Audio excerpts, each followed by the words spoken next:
Good morning. Today is Sunday, January 21st, 2024. This morning I want to share with you part of a lecture I heard many years ago from Rabbi Yisroel Reisman.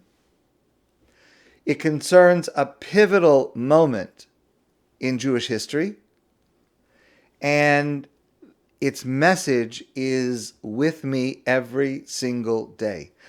I'm not saying that I live up to its message. I often fall short, but the message is with me every single day. And the narrative that I want to share is from Sefer Malachim, the Book of Kings. The golden age of Jewish history, so far unsurpassed, is the years of the reign of David HaMelech, King David, and then his son Shlomo HaMelech, King Solomon. That was a total of almost 80 years. Golden era of the spirituality, the sovereignty, the overall living of the Torah life in all of its manifestations. Many years of peace, prosperity. And that era, tragically, was followed by perhaps the greatest disunity in our history, the division of the Jewish people into two separate nations. There was a Malchus Yisrael, a kingdom of Israel in the northern part of Israel, which really comprised most of the Jewish people. And then there was Malchus Yisrael, Malchus Yisrael in the northern part of Israel, and then Malchus Yehuda in the southern part, which really only encompassed Yerushalayim, Jerusalem, the Beis Hamikdash, the tribe of Yehuda, a little bit of Binyamin, a much smaller group. And started with the threat of actual civil war. But it was terrible, horrible. And it ultimately led to the Churban Beis Hamikdash, the destruction of the first Beis Hamikdash. Now this rift in the Jewish people to divide us into two nations was precipitated by a specific event. It was actually a political crisis. In Sefer Malachim, Book of Kings, we learn that after Shlomo died, King Solomon, he was succeeded by his son Rechavam. Rechavam was very young. He was very inexperienced. And we learn, Vayelech Rechavam Shechem. Rechavam went to the city of Shechem. Ki Shechem ba kol Yisrael lahamlichoso, because that's where the entire Jewish people had gathered to anoint him, to celebrate, to install him as their new king after the death of his father Shlomo. And right away, he faced a major challenge.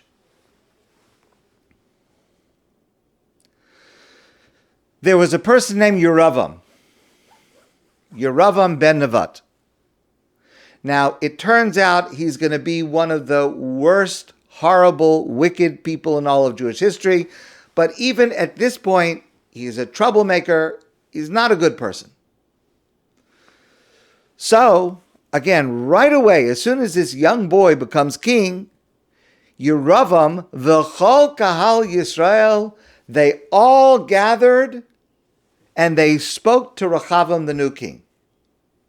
And they said to him as follows: Avicha hiksha es ulenu. Your father, Shlomo, he increased the taxes on us. And it was a very great burden. Shlomo is the one who built the Beis Hamikdash. And there were great expenses involved. Shlomo also presided over 40 years of peace, but there was a great tax burden, Yeravam says, and Vi'ata, and you, the new king, Hakel me'avodas avicha kasha. Please, lessen the tax burden a little bit. Give it a little easier. It's too much. The taxes are too high. Okay? Now that's a very difficult issue for a young, inexperienced new king to face because, on the one hand, he can't be seen to be weak, just giving in to whatever the people want. On the other hand, he's young, he's inexperienced, he needs to build trust, and he needs to build loyalty among his subjects. So what should he do? Well, the first thing he does is actually quite smart. Vayomer alehem, so Rechavam says to them, L'chu od shlosha yamim v'shuvu elai. Give me 3 days to think it through. I'm not going to answer right now. Let me think it through. Good advice. You don't have to answer immediately. It's a difficult question. Give it some thought. Come back in 3 days. The next step that he takes is also a very good step, a very smart step. Vayivayetz hamelech Rechavam es hazakenim asher hayu ondem es pnei Shlomo aviv. So Rechavam went to his father's advisors, who had been with his father for years. They knew how to govern. They knew, they had experience.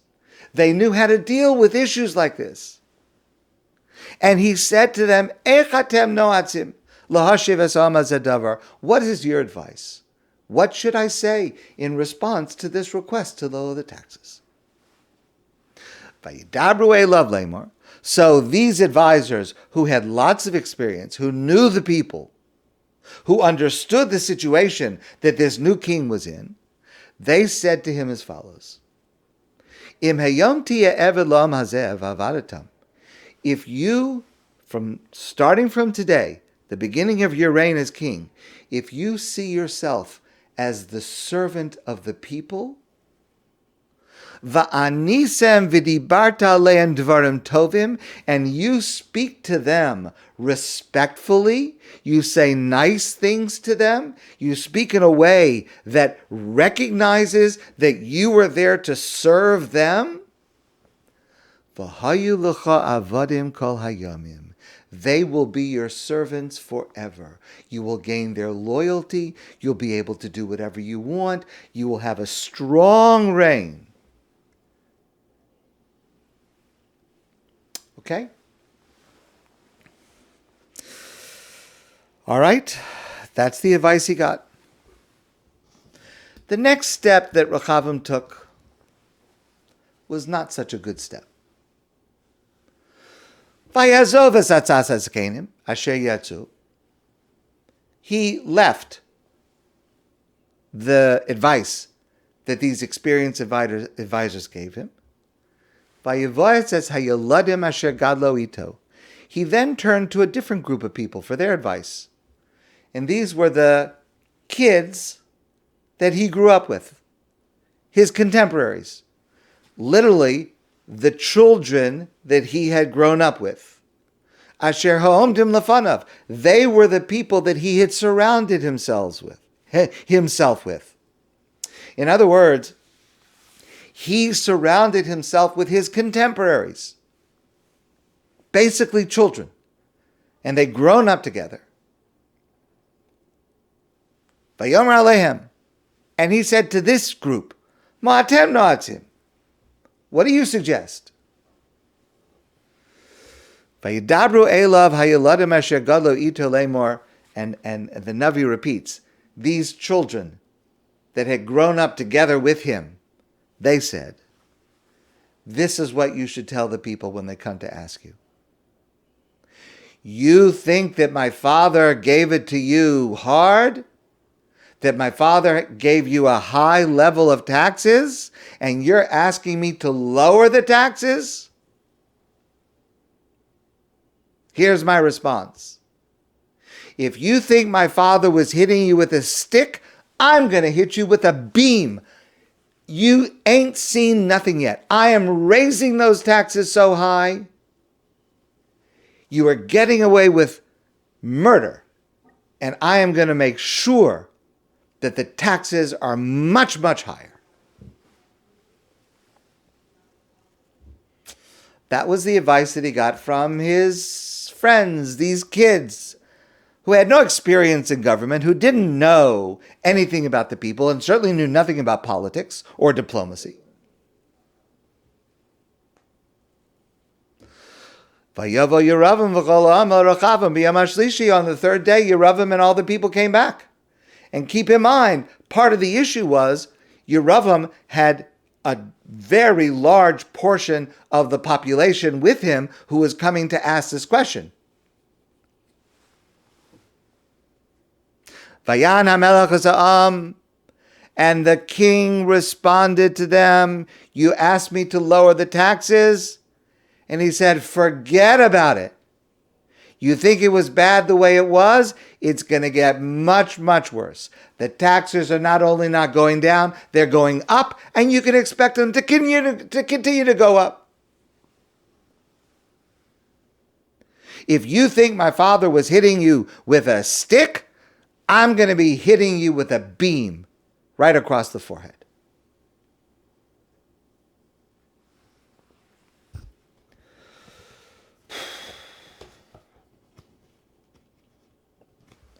The response was immediate and catastrophic. Vayar kol Yisrael ki lo shama hamelech alehem. The people saw that the king was not listening to them. And the people said, "We don't need to have anything to do with you. We do not consider ourselves your subjects.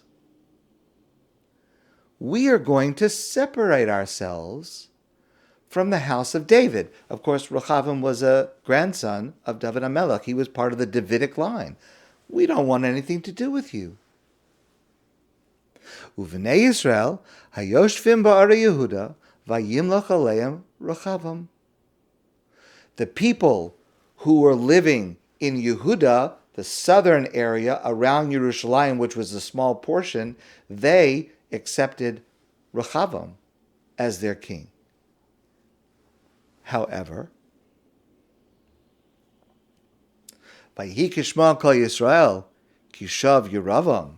But now, when the people knew that Yeravam is back in the picture, Vayamlichu oso al kol Yisrael.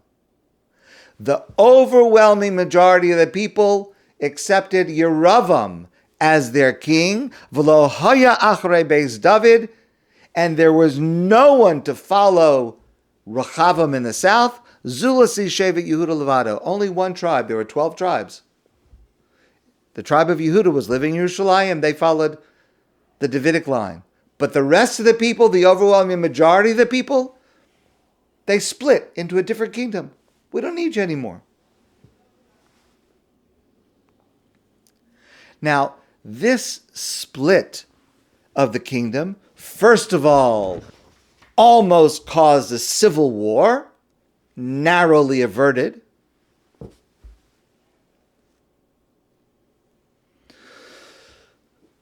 Vayomer Yeravam belibo. Now Yeravam is the king with the most number of subjects in the northern part of Israel. He says to himself, "Well, okay, I got them, the people. How do I hold on to them?" Because the problem is as follows. Even though the majority of people were following Yeravam in the north, but the people were used to always traveling to Yerushalayim 3 times a year to be Ola L'Regel. For Pesach, Shavuos, and Sukkot, every Jewish person would travel to Jerusalem. People would travel to Jerusalem to offer sacrifices, korbanos. And Yeravam in the north realized if people kept traveling back and forth, they would realize that that's at the very least the spiritual center. Maybe Rechavam would be able to win them back. So Yeravam had a plan. Vayivatz HaMelech vayashne egle zahav. First, he made a law that forbade anyone in the north from traveling south to Jerusalem. And then, since the people wanted to go to Yerushalayim to serve Hashem, he set up a substitute. he set up an egel hazav, a golden calf. You would think, I mean, we know this story already. He made a golden calf, put it in the northern part of Israel, vayomer alehem, and he said to his people, Rav lecha me'alos Yerushalayim. You don't have to go to Jerusalem to serve God. Hinei Elokecha Yisrael, Hinei Elohecha Yisrael asher halucha me'eretz Mitzrayim. Here it is. Here's the God who took you out of Egypt. This calf, worship here. It's almost exactly the same words as when the Jewish people built the golden calf in the desert. He does the very same thing.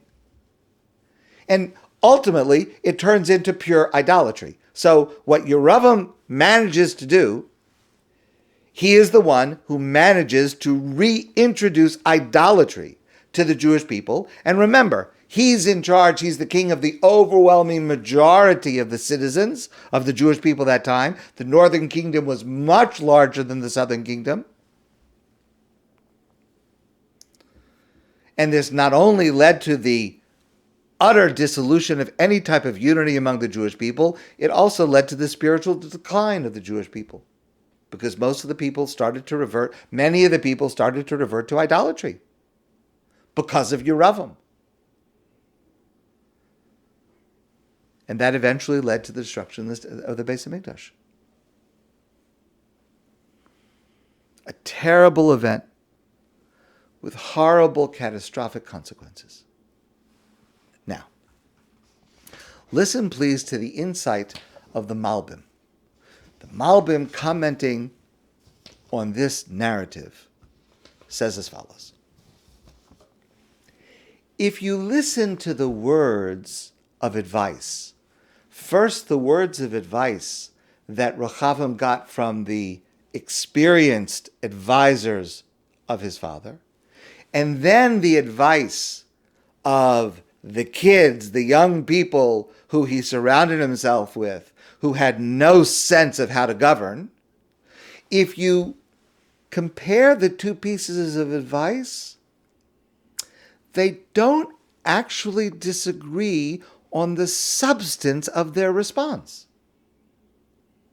Because please note, the older advisors did not say, agree to the people and lower the taxes.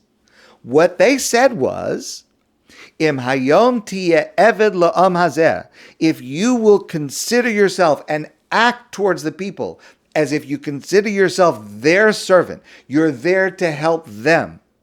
Va'avadetem v'nisem v'dibart aleim dvarim tovim, and you speak to them in a respectful manner.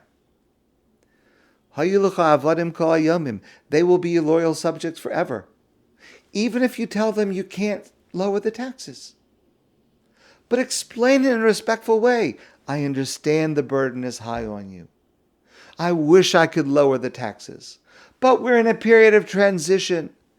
There are things going on. Maybe sometime in the future I can lower the taxes, but at least I understand what you're saying. Speak respectfully to them.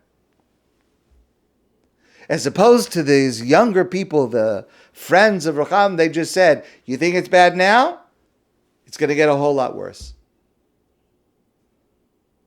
He spoke to them in a disrespectful, a despicable manner, in a way that not only said no to their request, but belittled their request and made it clear he was going to deal with them harshly.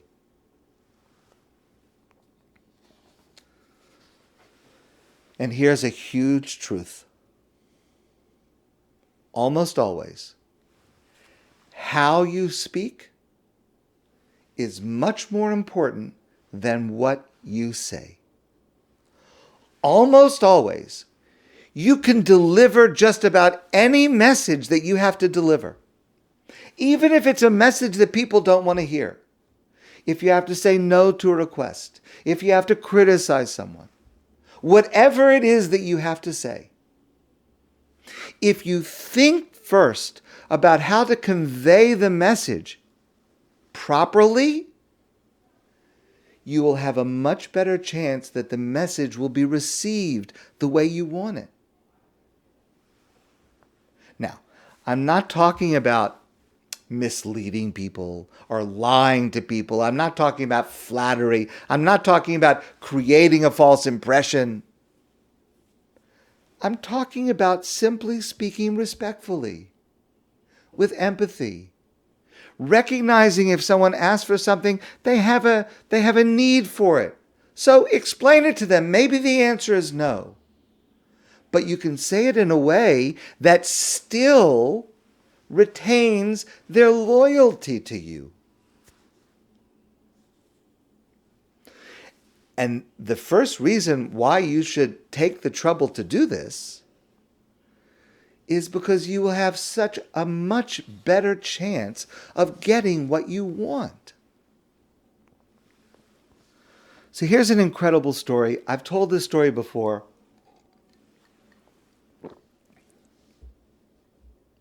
I heard this story from Rabbi Pesach Krohn, and it concerns a person I have mentioned to you before, Reb Aryeh Levin. Reb Aryeh Levin was a rabbi.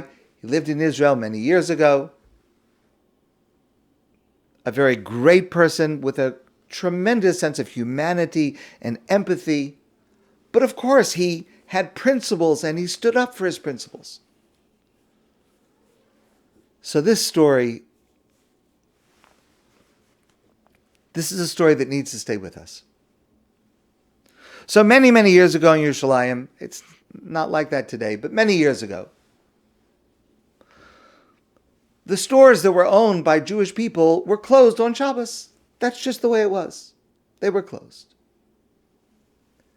And there were, at that time, just a few stores that remained open on Shabbos. And the rabbis and even the lay people would try to convince the owners, you should close on Shabbos, it's not right. And eventually they were largely successful, except for one. There was one store owner. He was very stubborn. And no matter how much the rabbis came to him, no matter how many people told him he should close on Shabbos, he did not close on Shabbos. He was open on Shabbos.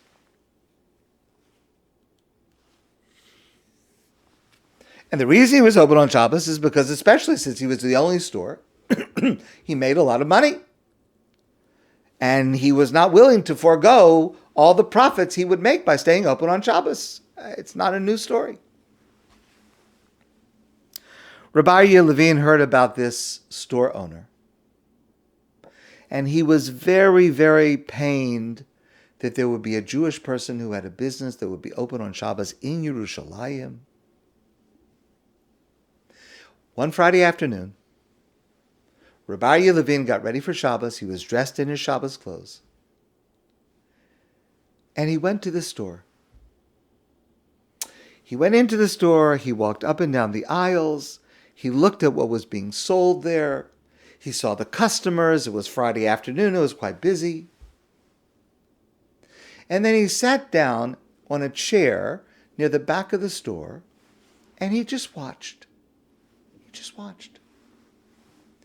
Now, the owner of the store recognized Rabbi Avraham Levin. He could not figure out why he was there, very close to Shabbos, sitting in his store, not in shul. But the owner didn't say anything to Rabbi Avraham Levin. He thought maybe he was just resting for a moment, and very soon he'd be on his way to shul for Shabbos. But it's getting later and later Friday afternoon, and it's almost sunset. And the owner of the store started to feel very, very comfortable because his store is not closing. And here he has Rabbi Avraham Levin, one of the greatest rabbis in Yerushalayim, sitting in his store.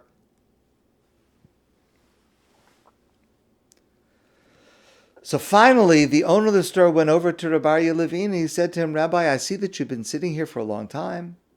Can I do something for you? Are you feeling all right? Rabbi Avraham stood up and he said to the man, I heard that you keep your store open on Shabbos. I know that other people have come to speak to you about it. But I wanted to come today to see for myself why it is so difficult for you to close the store on Shabbos. And I see it. I see how many customers you have. I see the sacrifice that you would have to make to close for Shabbos. I see that you need it for your livelihood. I understand why you keep your store open on Shabbos. But what can I tell you? It's Shabbos. And a store's got to be closed on Shabbos. The owner of the store was quiet for a minute. And then he started to cry. And he said, Reb Aryeh, you are the first person that has ever taken the trouble to come into the store to understand why it is that I'm open on Shabbos. Everyone else just criticized me. You're Machal Shabbos, you're doing something wrong, you're an embarrassment, close your store. But you're the first person that took the time to understand the difficulty that I have. And he said to Reb Aryeh, I promise you, I will fix this. And within a couple of weeks, the store was closed on Shabbos. Reb Aryeh was giving this store owner the same message as all the other rabbis. But it was delivered so differently. And because of the way it was delivered, it could be heard. Reb Aryeh empathized, he respected, he understood, took the time to understand. And that's why his words hit their mark. Now, in order to do that, all it requires is one first step. All you have to do is to think before you speak. To think, once you've decided what to say, to think how to say it in a way that will be heard and heeded. If you just take that time to think through how to say it, the impact will be unimaginably greater than if you just blurt out whatever you decided to say. I want to share with you one last story. This is just an incredible story. Again, it is a story I carry with me every day. Again, I have a long way to go to living up to it, but it's with me every day. Rabbi Avraham Pam was the Rosh Yeshiva, the head of the Yeshiva Torah of ADATH in New York. A great teacher, a great scholar, a great leader. One of the themes that he spoke about very often was to take care in speech, to be very careful to speak softly, to speak positively, respectfully, never to use inflammatory language, certainly never to use curse words, but also even never to use words that are unpleasant or ugly. And he was speaking once in his yeshiva, and he said, you should never use words like stupid or crazy. It's not right. Don't use words like that. Only use positive words. And then he said, there's another objectionable word that you should never use. It's a terrible word. Don't ever use this word. The other objectionable word that is so bad you should never use is Whatchamacallit. Whatchamacallit. Okay, he finished speaking, and the students were speaking among themselves. They said, Reb Pam has now gone too far. Okay, Not to curse, we understand. Not to say ugly words, but what's wrong with whatchamacallit? Whatchamacallit is just a word, it's a word. And a few of them went over to Reb Pam, and they said to him, Rebbe, please explain to us what's wrong with using the word whatchamacallit. So Reb Pam explained. He said, why does someone use this word, whatchamacallit? Because they don't speak. They don't think before they start to speak. They think as the words are coming out. And they come to a word that they can't remember, they can't, get that word. And so they say whatchamacallit until they remember what the whatchamacallit is. But they use the word because they didn't think in advance what words they were going to say. And Reb Pam said, that's the root of all the problems that come in communication. You have to train yourself to think before you speak. And if you train yourself to think before you speak, to think about not only what to say, but even more importantly, how you are going to say it, then there are no whatchamacallits.